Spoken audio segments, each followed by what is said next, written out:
He's not my dad. I wear the cat ears normally most of the time. It's not just for you guys, so don't think I'm trying to make things fun for kids, because I don't.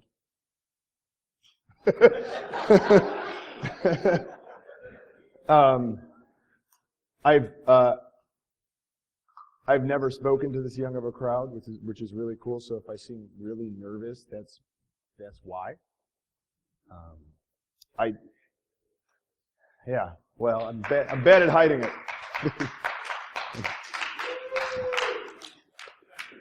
Not gonna lie to a bunch of kids. So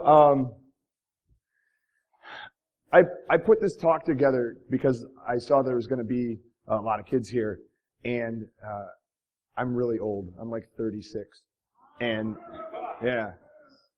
And I was talking to some friends a long time ago about how things used to be before we had the internet in our house, and before we all had computers, before all of us had cell phones in our pockets that could go on the internet from anywhere that we are and tell us how to get directions to anywhere we wanted to go. Things were a lot harder back in my day.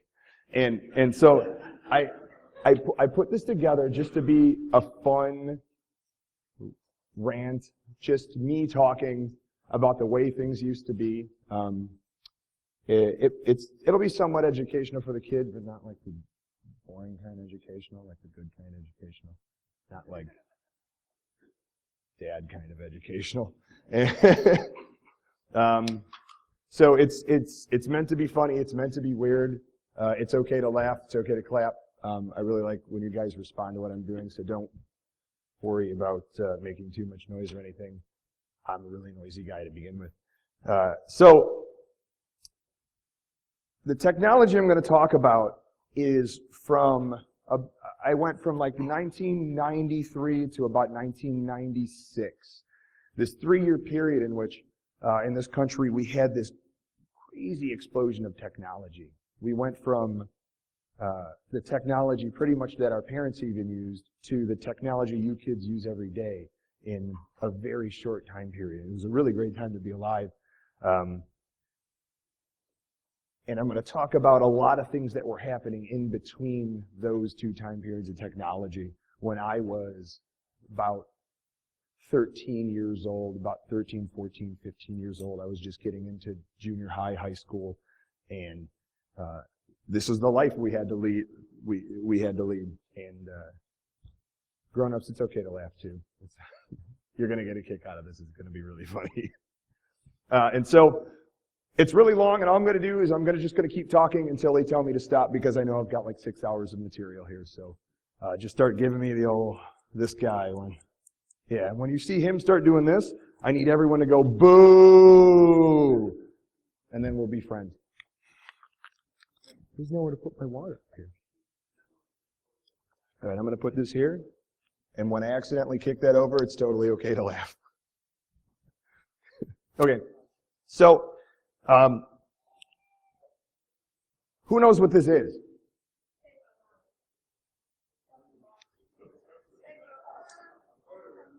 A phone box. Yes. Phone box. That's what it is. Who knows what this is who hasn't watched Doctor Who? Yeah, cheaters. He knew it. She shouted like 4 answers that were all right. Oh. So these used to be everywhere. We didn't have cell phones on us. Like, we carry these everywhere. Mom and Dad carry these everywhere. When you need to make a call, it's right there. You pull it out of your pocket and make a call. We didn't have that. Like, we didn't have any kind of phones, any way on us of making that kind of communication with anyone else. If we needed to tell somebody something, and we were outside, we had to look for one of these. And they used to be everywhere. And the way they worked, they were just like a regular telephone, except you had to put money into them to make a call. And they didn't take credit cards, and they didn't take dollar bills. You had to have change on you. You had to have quarters. Who knows what quarters are? Change. You had to carry like all of this. Like, everybody had a quarter or a few dimes and some nickels as emergency money that they kept on them. And like when your parents sent you to school, you had a quarter on you in case you had to call your parents for something to make sure that everybody was able to make a call because they cost money. Every house had a phone in it that was like attached to the wall like this, and it was only in certain rooms.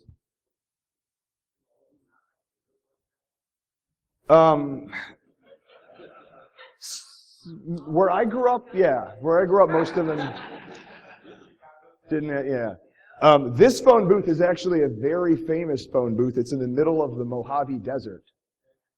And, what was really cool about phone booths is they had phone numbers. And you just like, okay, so you used to have to know somebody's phone number to call them. This is a good point. You couldn't pull your phone out and type mom and have it call mom. You had to know a 7 or sometimes a 10-digit random set of numbers for everyone that you knew that you ever needed to call. And we used to all carry around little phone books that we would write everyone's phone numbers in. And you would guard that with your life. If you lost that phone book, you couldn't call anybody. You couldn't call your friends anymore. You forget it. You had to wait until you saw them again, which might, and if it was like summer break, you had to wait until school started again in September before you could ask him for his phone number again because you lost it and you just weren't friends for that summer. And so, if they lived close enough, you knew where they were, you could go bug them. And we'll talk about that later because that's a whole different fun thing. Pay phones had their own phone numbers. And so if you called the payphone, it would ring. And these payphones are out in public places. And this is a real phone booth in the middle of a desert, way in the southwest, that had a real famous phone number that got around. And if you called it, it would just ring forever. And some people would just call it and let it ring and ring and ring. And every now and then there'd be a car driving past. And if the person knew about it, they'd pull over and they'd go answer the phone. And you go, hello? They don't know your call. They don't know who's calling. And now you're talking to some person who lives half away across the country that you've never met that was driving through the deserts. And you go, hi, this is Johnny. Who's this? And that was amazing in a time before we had the internet and Facebook and all that. We had no means of meeting strangers other than going outside. So the idea of calling someone halfway across the country and just talking and you asking where they live, and then you'd never talk to that person again. They'd go back on the road. So that was a really famous phone booth for that. There was a few other ones around, same concept. Really cool stuff. We had phones in the house, like I was saying. Whose house still has like a phone that's wired, stuck on the wall? Who knows what the phone looks like even? And there's like 3, yeah. Nobody has these phones in their house anymore. And it was usually, yeah. Yeah, right. That's where he locks himself to get away from all of them.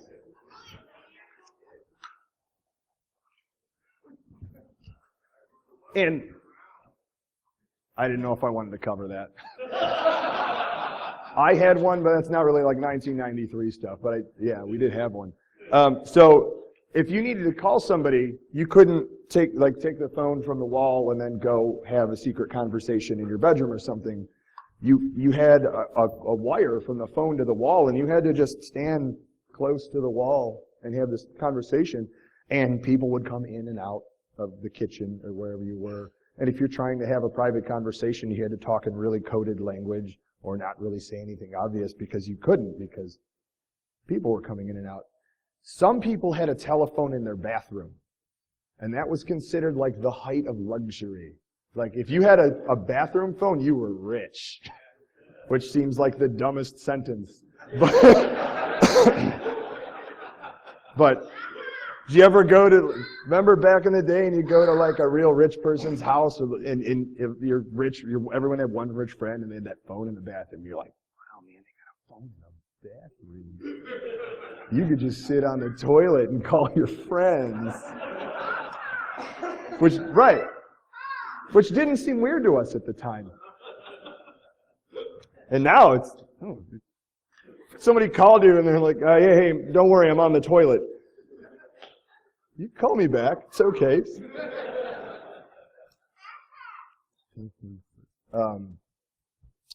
Get to that next. So I'll get to this in a second, I guess. So back on the payphones, if you didn't have quarters on you, if you didn't have any money and you had to call somebody, there was a thing called collect calling. And what collect calling let you do was charge the person who answered the phone, charge the person you called the cost of the phone call. And it was actually, they would charge them a lot more for no reason, just for the convenience. But the person on the other end, when they would pick it up, they would say, you have a collect call from Johnny. Would you like to accept the charges? And if you said yes, you got charged like $1.50 instead of a quarter, which was ridiculous. And so a lot of people didn't like to do that. And when you would call, it would ask you what your name is, and you would say Johnny. So then it would tell the other person, you have a collect call from Johnny. Would you accept the charges? And so a lot of people didn't want to pay that. And so, so what we would do is, like, if mom needed to pick me up because I was done with band practice and I didn't have a quarter, I would call to mom, and I'm going to go, please state your name. And I would go, hey mom, I'm done with band practice, pick me up.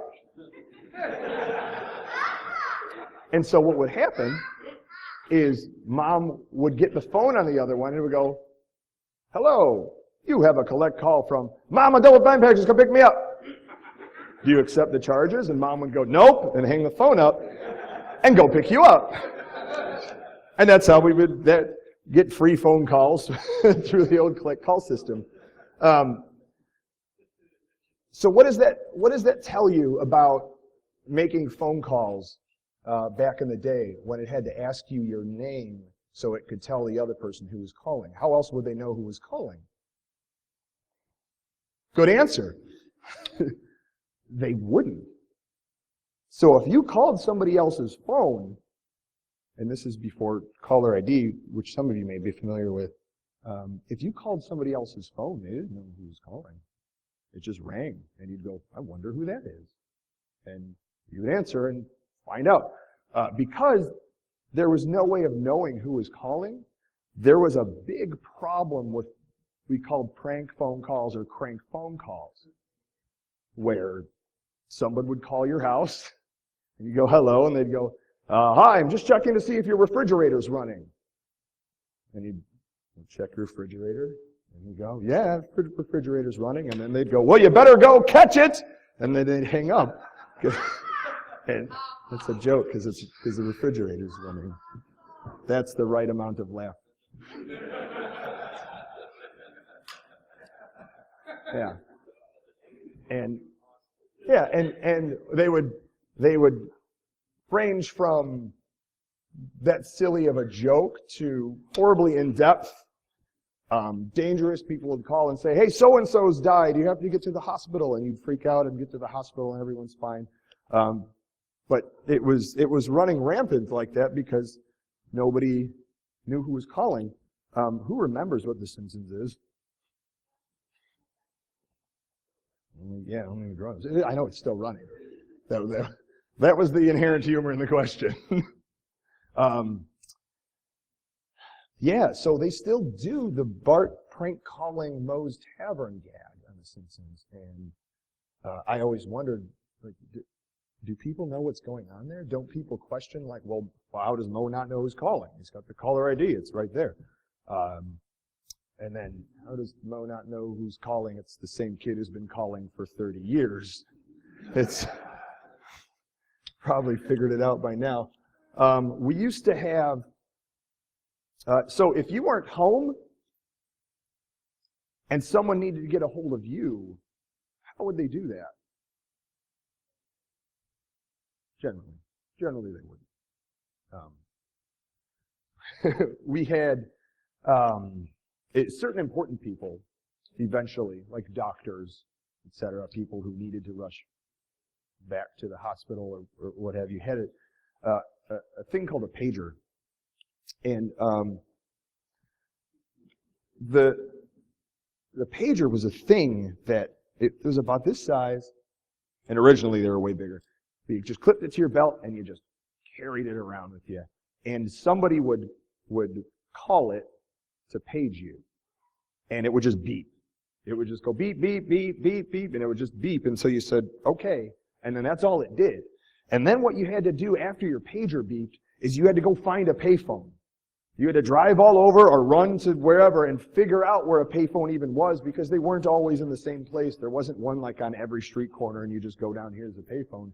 You had to find a payphone, hope you had a quarter to put in the payphone, and that first quarter was just to call your paging company and ask them who called, who paged you, and then it would tell you. And then you put in another quarter to call the phone number that they gave you, just to see who was calling. Or they had more expensive services that would connect you through directly. But the vast majority of us, if you weren't home, you didn't get to talk to anybody. Like, if they called, you weren't home. You didn't know they were trying to call you. You didn't know what they had to say. And adversely, they just said, okay, I'll try back later. They didn't get all freaked out that they can't get a hold of you like we do now. Like if somebody doesn't answer their cell phone, they go, oh my, something's wrong. He must be hurt. So no, he's not home. We'll try later, I guess. We'll see what happens. Yeah, they could actually be having a problem. And you would just go, oh, he's probably fine. He's probably sleeping. He's taking a nap on the floor. Eventually we did have things called answering machines, and these were super fun. Answering machines were like a tape recorder. This is a really hard talk to give. Yeah, right. Yeah. Says the oldest guy in the room.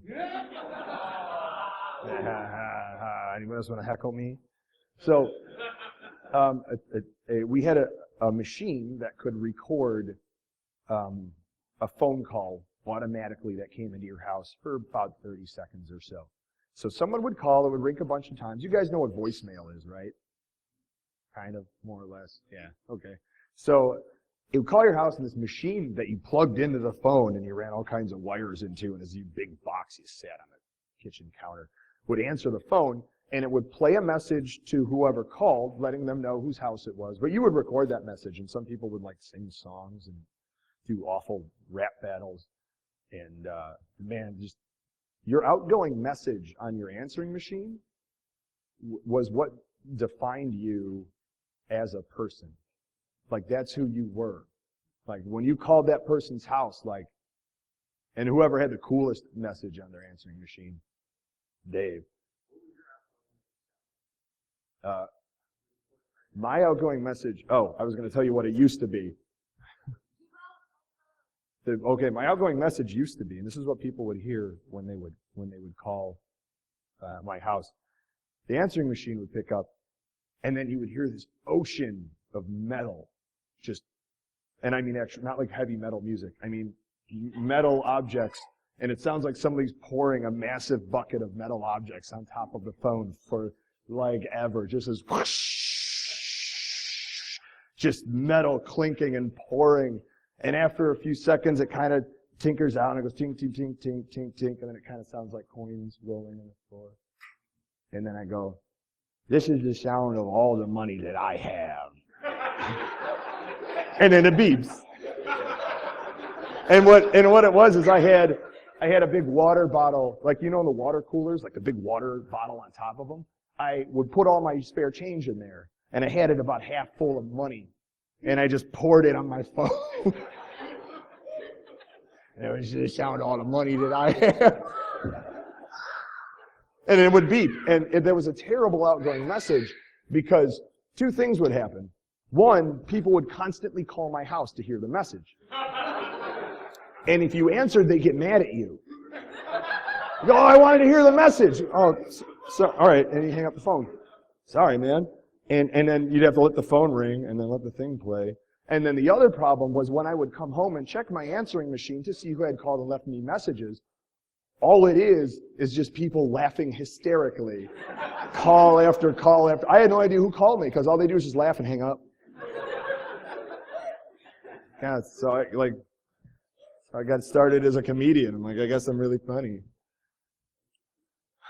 Oh man, I'll get to that. So what would it be now? I don't even have it out. No. JohnnyCon 2010, leave it, beep. If you were making a call and nobody answered, you didn't get freaked out and think it's an emergency. Like you just left it up to them to call 911. You're like, if there's an emergency, they'll call the police. It's fine. We talked about pages a bit.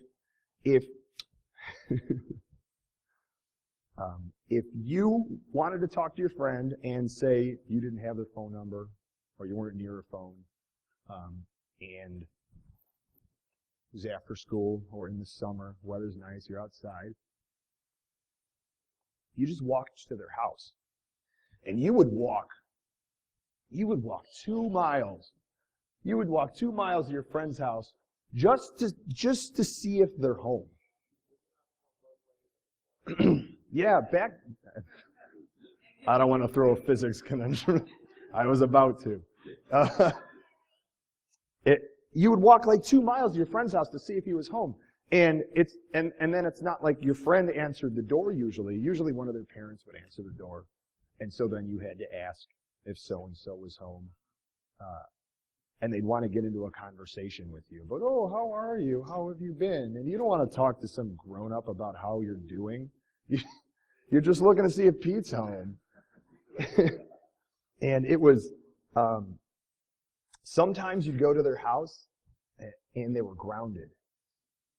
Who's been grounded before? Do parents ground kids anymore? Because I don't think so, because you got a bunch of...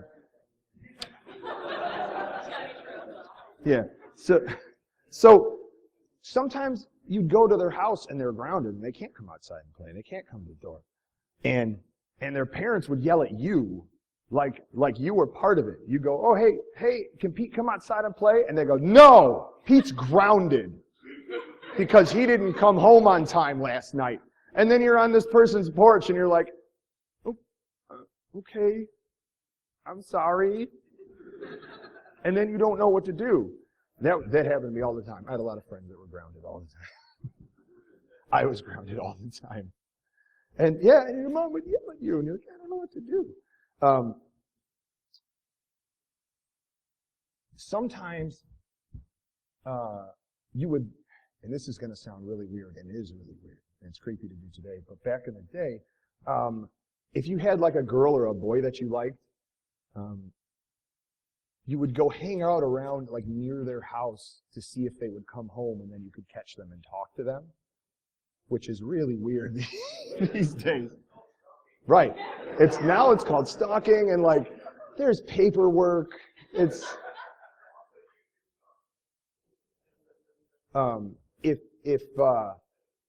if you had a girl or boy you liked and you got their phone number, like today, if you get someone's phone number, generally when you're of the dating age, they have a cell phone. You get their phone number, you call their cell phone, they answer their cell phone.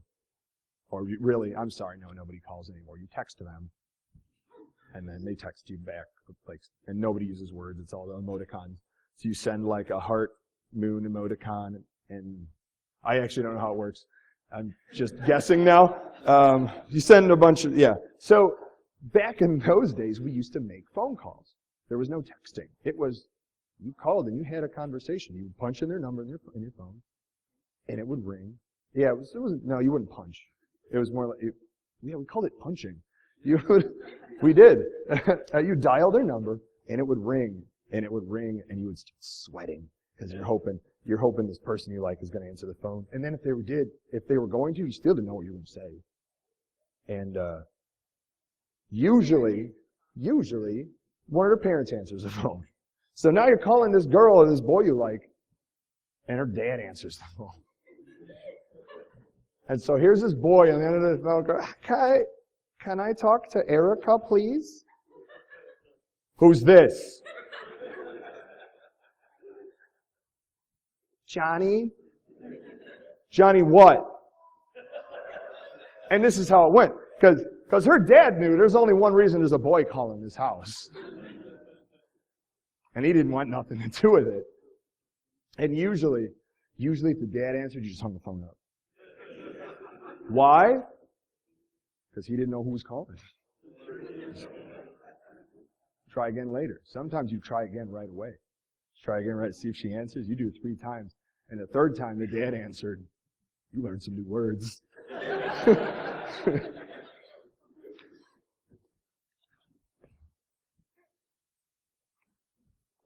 You guys having a good time? Am I being kind of entertaining? I'm trying to. Huh? Oh, I know. He's going to fall out of his chair. His kid's dying.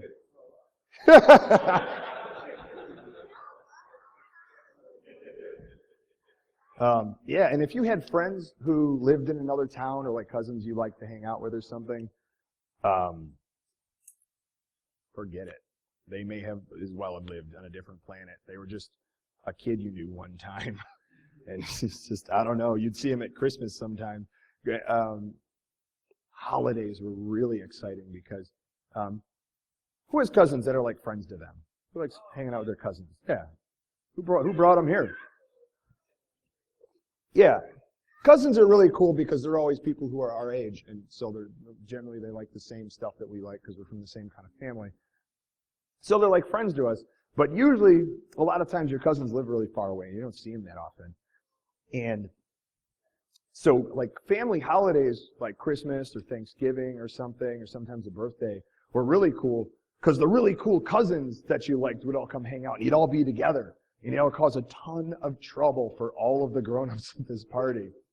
And just be generally annoying. Who's familiar with the concept of the kids' table? Who knows the kids' table? Sit at the kids' table at Thanksgiving and Christmas. I'm gonna give it away. Do you know why there's a kids' table? So you can all just keep an eye on each other and stay over there so we don't gotta listen to you. And why is that? Because all the stuff you think is cool, we don't. Because we have just completely lost track of what's cool anymore.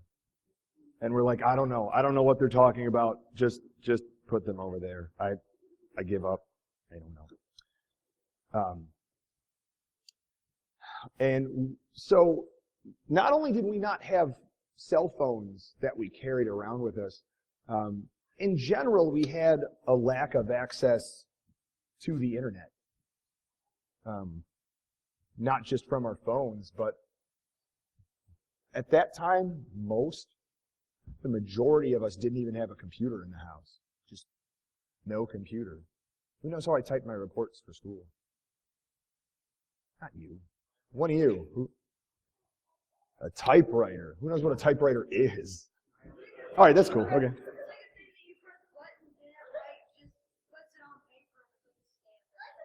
Yeah, it's like a stamp. Yeah. It's got ink and a stamp. It's like a printer with buttons that works like a stamp. Yes.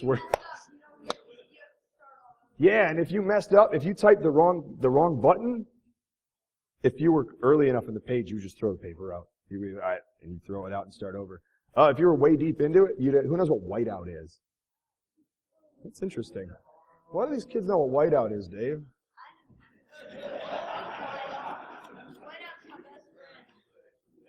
So, all right.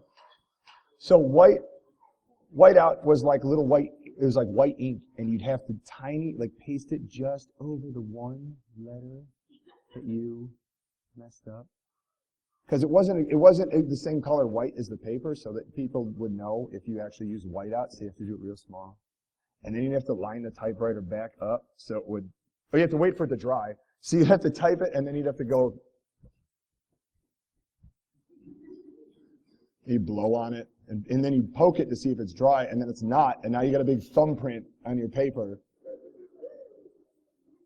And then you'd have to line the typewriter back up so you could get the letter back right on where that whiteout was, and that never works. And you got this E that's like half an inch above everything else, and You got an E on top of a thumbprint, and you got to get this to your teacher. And it was just the absolute worst.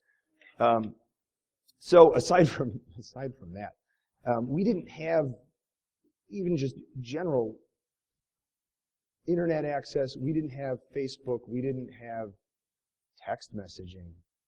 We didn't have instant messaging. We went all day in school without knowing what our friends were doing. We didn't know Jimmy had a canker sore until like 5 o'clock. We just went all day without texting garbage to each other. And that seemed fine. It all worked out. We didn't need this constant communication, this constant connection. Those notes were important though. Like he's right. We used to pass notes in class where you would write a note to somebody and you would fold it up a certain way. And there was this agreed upon process in the whole classroom where you wrote a note and you handed it to somebody and you wrote whose name it was for on it. And you handed it to somebody who would pass it to the next person in line in the direction where that person was. Nobody would steal it. Nobody would open it. This was an agreed upon social standard. You passed the note. And the notes, like, you had a whole page of paper, and if you didn't fill that, oh man, no, we would fill this page of paper. We would write a note. Or towards the end, it kind of got down to that, like, do you like me? Yes or no? And so they did this circle yes or no things. And so what that person would have to do is circle yes or no. Hold it up. And pass it back. And you couldn't let the teachers see it. And the teacher always saw. He had to pass his note secretly all the way back. With what, Cheetos? All right.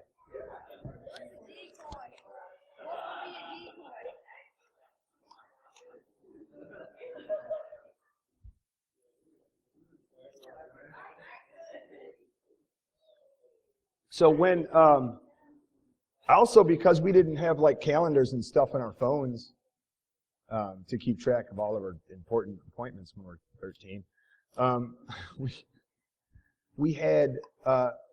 we kept like, usually the phone books we had would have like a personal calendar in it and you write your important dates in there. Or really, for the most part, you just remembered them.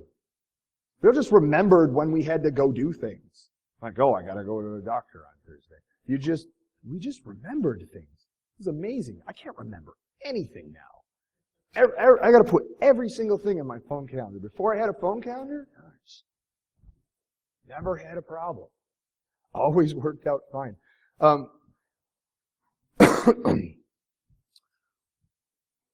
One other thing we didn't have was, yeah.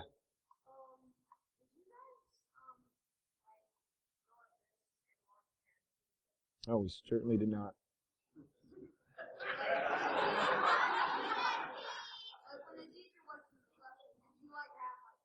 No, that sounds awful. I would never start that because that means it's going to happen back to me.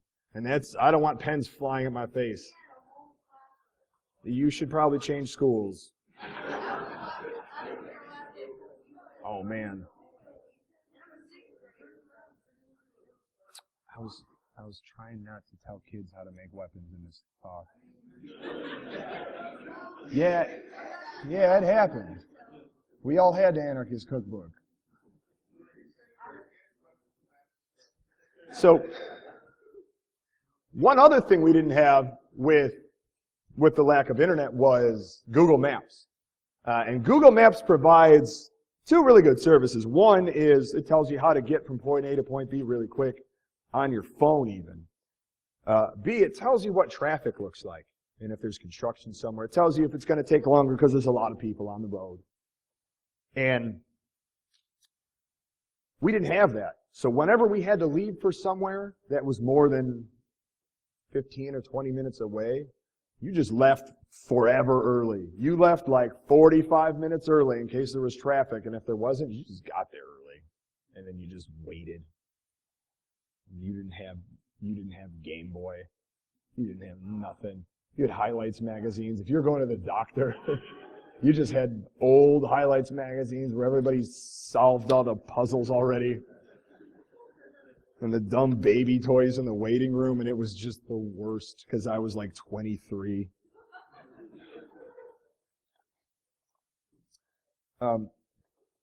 And so we didn't have Google Maps. What we had was regular maps. And we just called it maps. It was just a map.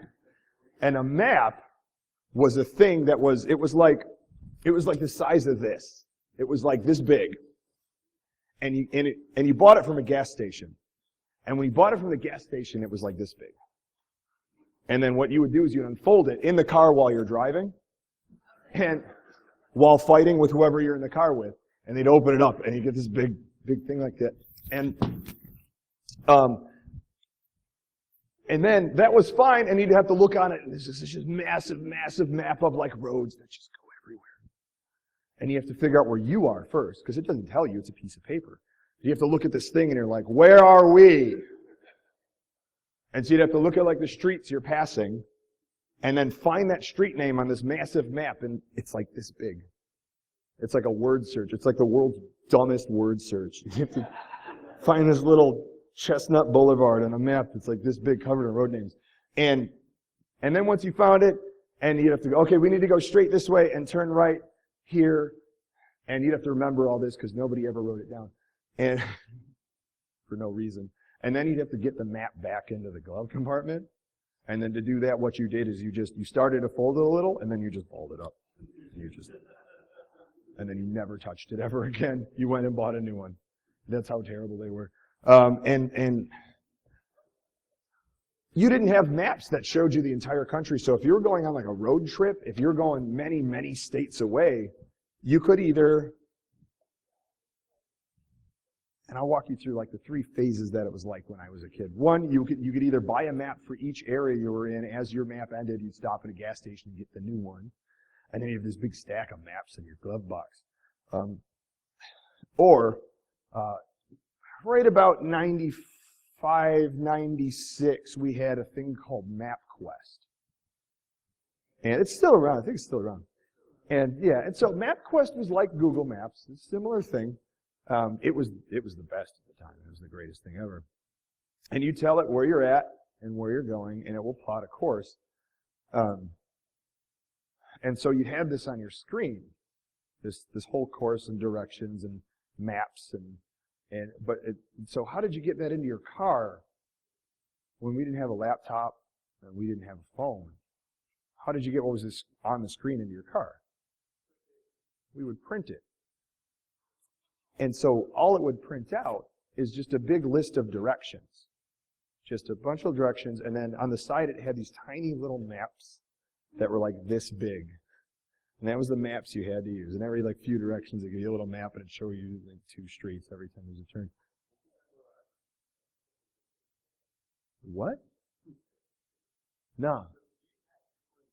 Yeah.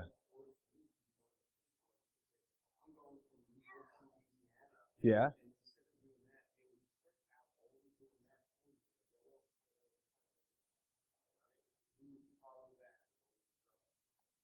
So it was like a bunch like taped together? Or oh, and they would just highlight the route. Oh! So it was like a book, and when you got to the edge of the map on that page, you just flip the page, and then you go, oh, you're going to go down, and then, yeah, while you're driving, you have to read a book, and wow, I never saw that.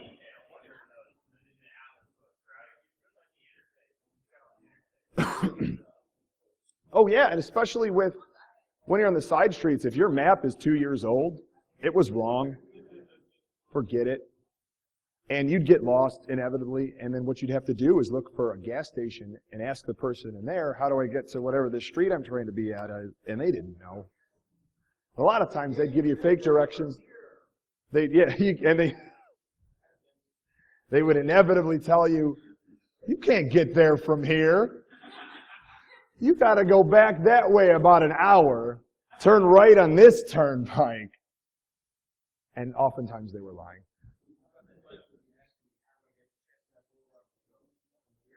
Yeah, from here. Yeah, there was just this weird, constant conversation we had. Did I switch that? Hang on. All right. Who knows what this is? I don't like, you guys got to move. You blend in with the kids. You can't do this. Who saw me do that? Nobody. All right, so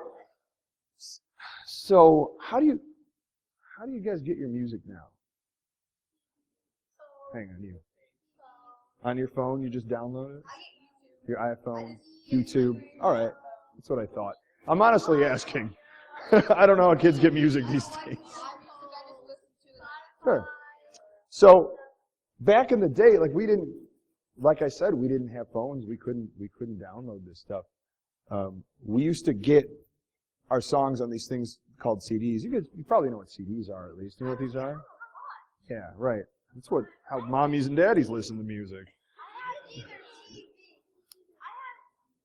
No, CDs. So CDs look like DVDs. They're the same size, but instead of movies on them, they had music. And they had like 10 songs on them. Generally, it was like 10 songs from one band. And you'd buy it, and it was all 10 songs from one band. And most of the time, only like 3 of them were any good. 3 of the songs. And so you had to be like really picky about which one you bought, because you'd spend a lot of money on one, and if there was only like 3 good songs on there, you were mad. That cost a lot of money. Yeah. And so we had these services. Yeah, CDs were really expensive. They were like $20 at the time. We had these services called Columbia House, and what was the other one? BMG? And you would fill out a whole set of they would tell you, here's all the CDs we got, and you would check the boxes for the ones you want, or write down the number, and you'd mail this form in the mail, and you would just wait for like ever, until you forgot that you ever ordered anything. And then a package would come in, and you go, what is this? And you go, oh, it's the CDs I ordered! And you open them, and it's like all your favorite bands, and it's a bunch of music, and you just get excited, and you go in your room, and you put the CD in, and you turn up like really loud, and your parents just get mad. And, well, my parents would get mad. And what my mom used to do is when that box would show up, she'd hide it. She would hide it until the weekend when she knew she was going to be out of the house, because I would put it every time, just go in my room and just crank it up. Yeah! And oh, she hated my music. Whose parents hate their music? Good, you're doing it right. Hey, I turned out okay. My parents hated my music. That's all I'm saying. We had to order these in the mail if you wanted to get them cheap enough. And so, yeah, that worked out well for in your house. But what if you wanted to listen to that CD when you were outside? When you're walking around, you're going for a jog, when people used to exercise.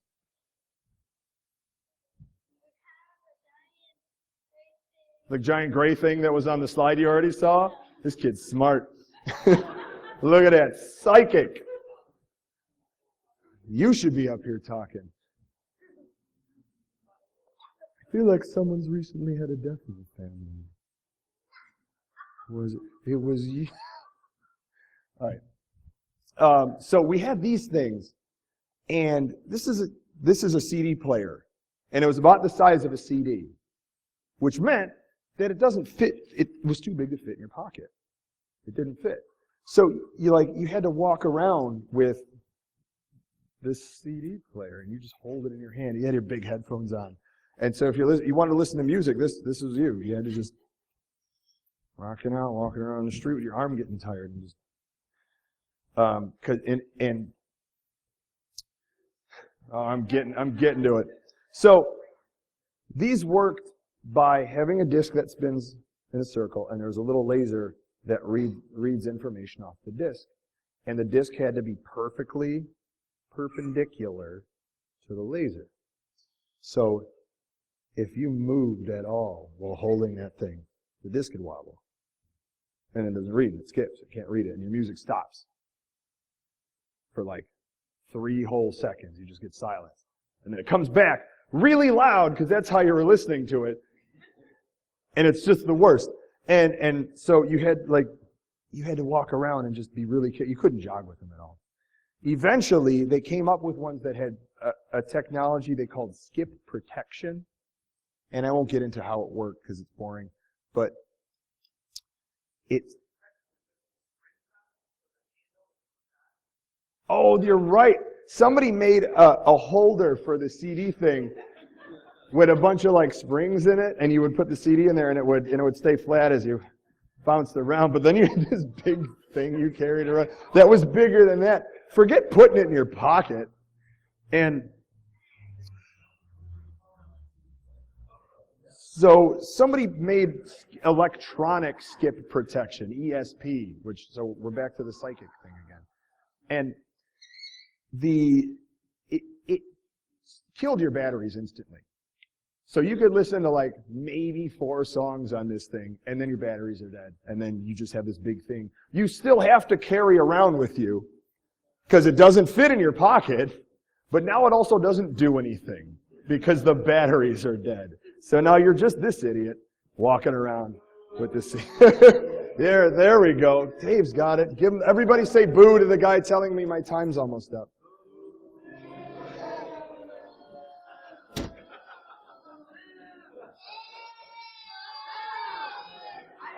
All right.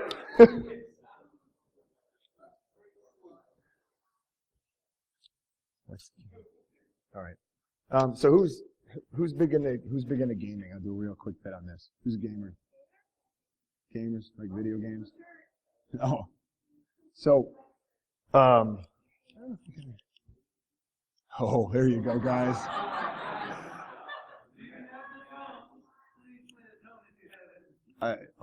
Sir. All right. I'm just going to go out on this one. How many of you kids have seen this stream here? Where? On at home? On a really old computer. All right. Yeah. So we used to,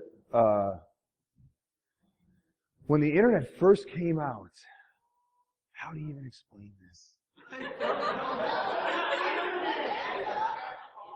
I knew that would get 50 people yelling. So, yeah, what? It was. We had to use remember the telephone lines from the beginning? We had a banana phone. We used to have to use the telephone line, and you'd plug it into your computer, and your computer would literally call the internet through the telephone line, and it was really slow. Who remembers Fred Durst? And it was really slow. So back then, the idea of playing games like World of Warcraft and Minecraft, where you have 400 people playing on the same server at the same time, was absolutely impossible. It could not happen. It wasn't even made yet. That's valid. That's valid.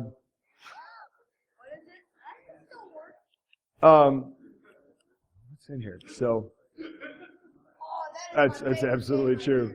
Can I get a witness for doom?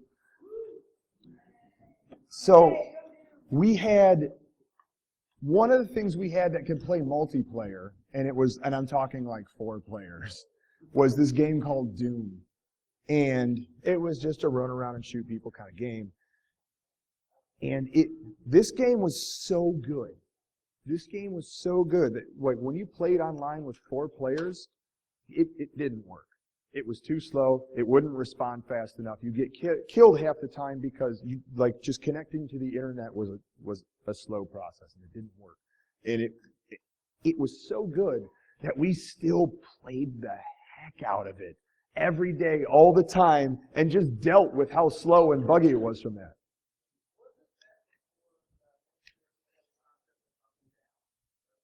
Yeah, I didn't want to.